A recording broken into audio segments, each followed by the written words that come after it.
So guess what we're going to talk about today? Creativity.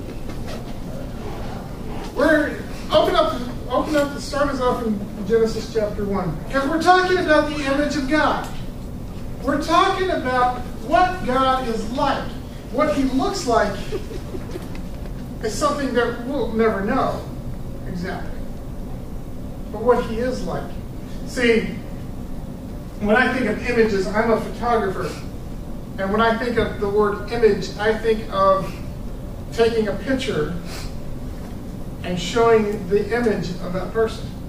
I think of portraits. If I want the image of Jason, for instance, I will sit there and have the studio lighting in different forms and whatever, and take a picture of Jason. And then I will develop that picture, or in nowadays, modern texts, take the picture off my memory card and put it on my computer, and there I have Jason's image. I know what Jason looks like. And I will always know what Jason looks like. We don't have that with God, do we? We can't just take a picture of God and say, this is God, this is what he looks like. Yeah. But then there's another type of image. I guess a hereditary gene pool image. My mom sees my dad in me, she says. I don't know where. I admit I have my dad's forehead, unfortunately, but I have my mom's hair, so we're covered on that. Forehead covered, didn't mean that. I have my dad's nose, but I also look a lot like my Uncle Richard. So and I've been told, my mom's brother. Okay, I'm still biting my tongue. My mom's brother and my mom's father. I have certain personality traits inherent in me that came from my dad. Because my mom says, even though my parents were divorced and I really didn't spend that much time with them, occasionally in arguments with my mom, yes, I have arguments with my mom. Who doesn't? I mean, who doesn't have an argument with my mom? I mean, if you no,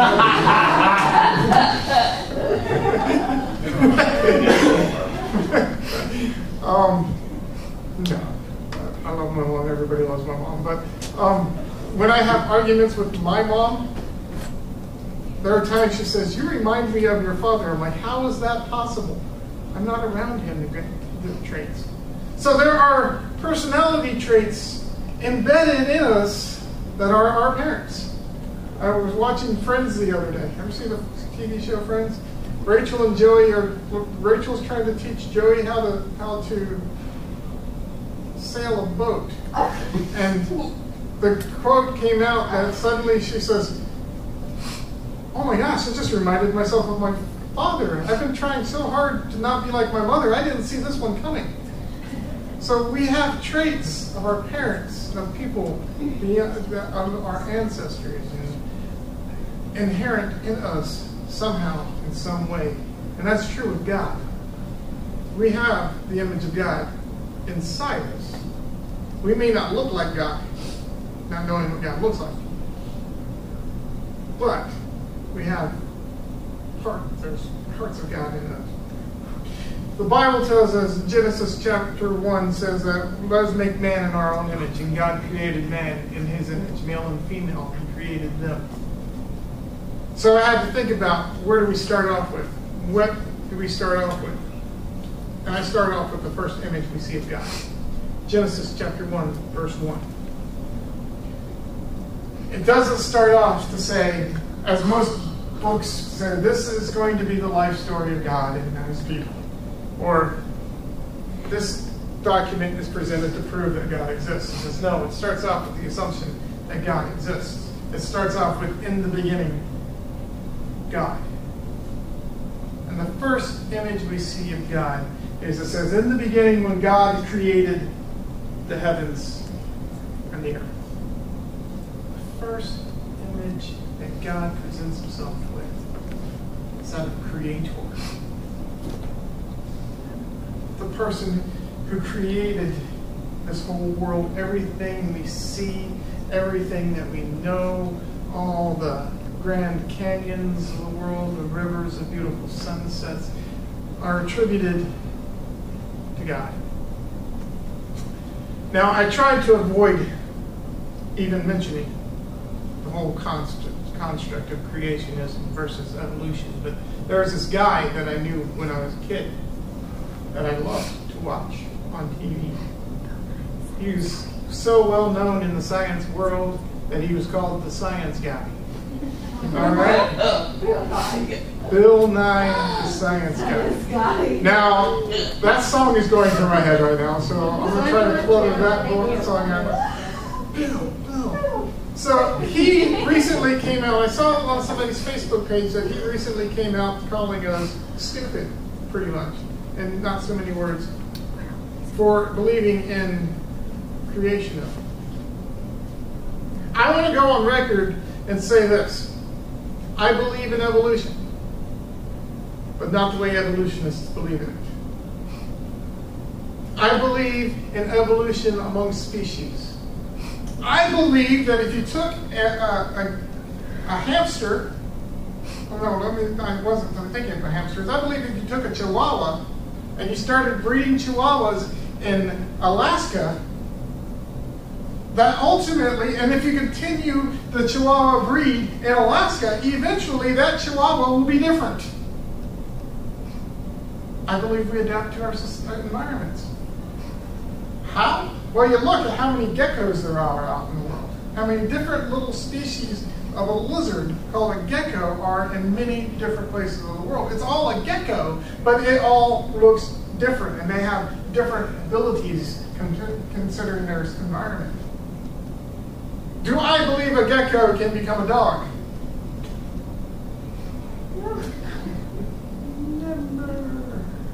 Never in a million years. And they said, that's how long it's going to take. No, never is a long time. Longer than a million years. So, I can't fight science on this. I can't fight science to say that animals and creatures don't change. We do. Humans are not the same as they were 100 years ago. I don't think if you took a human today and put them back in time 100 years ago, they'd die in 2 days. Yes. Why? Because we are so overly immune to things, or we haven't been introduced to things that they had back then, because we want to be safe and we want to disinfect our environments. So we're disinfected human beings wandering around this planet. And if we ever contact something that they didn't have, we go back in time 200 years ago, we'll die, I'm sure. Forget germs. They didn't even have running water and cell phones. Exactly. There's no cell phone. What am I going to do? So, I believe in creation. I believe that God created everything that we see in this world. That He created the dogs, the cats, the eagles, the platypus, the giraffe. I mean, good Lord, that's a funky creature. I mean, crazy. And the crazy thing about it is the geckos, all of them. He's designed every single one of them. I believe He created you and me to be the individual people we are. I believe in creationism. That might get me in trouble. Because scientists want to say that your creationists are stupid. Just a bunch of redneck hicks that just throw out all logic and reason and say, you just got to take things by faith.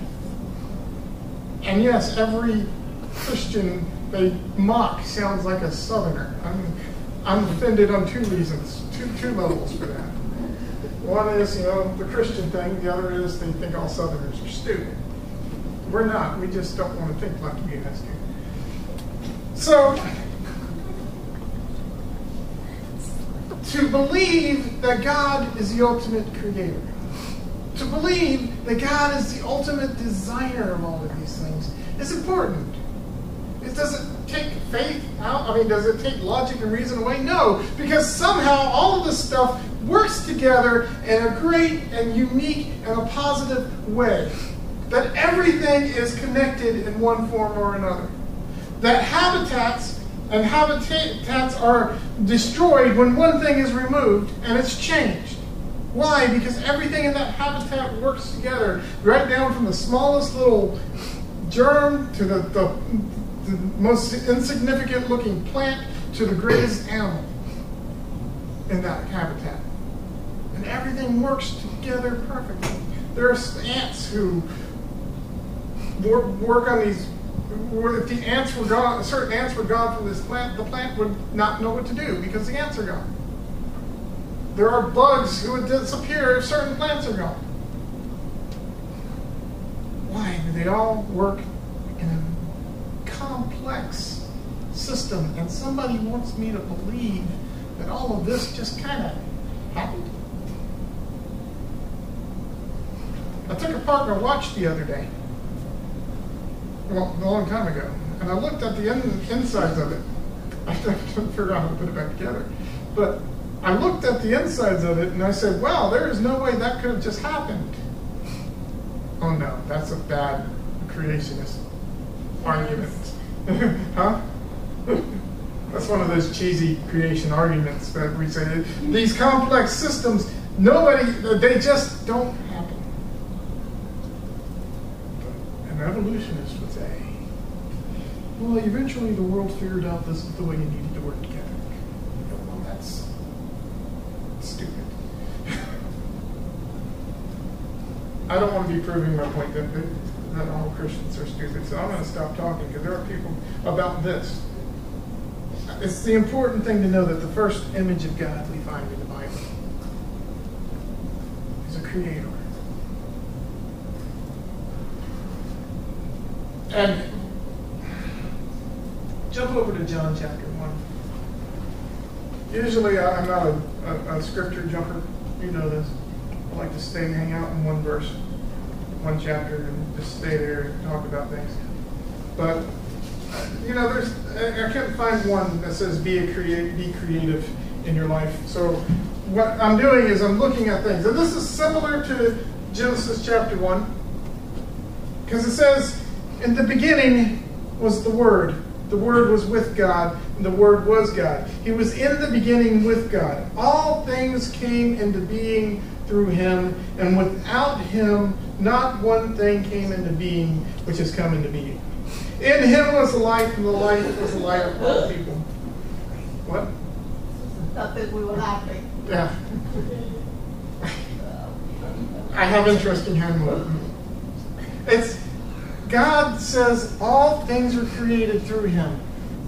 All things. You know what the Greek word for all is? Take a guess. The same one. All. That's the American word for all. I don't even know if they make that anymore. Probably not. The Greek word for all means all. So everything. The Bible states that everything was created through God. And theologically, if we believe in God, and if we believe in creationism, that's where we come up with that everything was created by God. Everything. The law of thermodynamics says mass can neither be created nor destroyed, right? Did I get that right? Mm-hmm. I got that right, thank you. One of the laws. A law of thermodynamics says mass can neither be created or destroyed. Energy can neither be created nor destroyed. So where does all this come from? Well, let me tell you.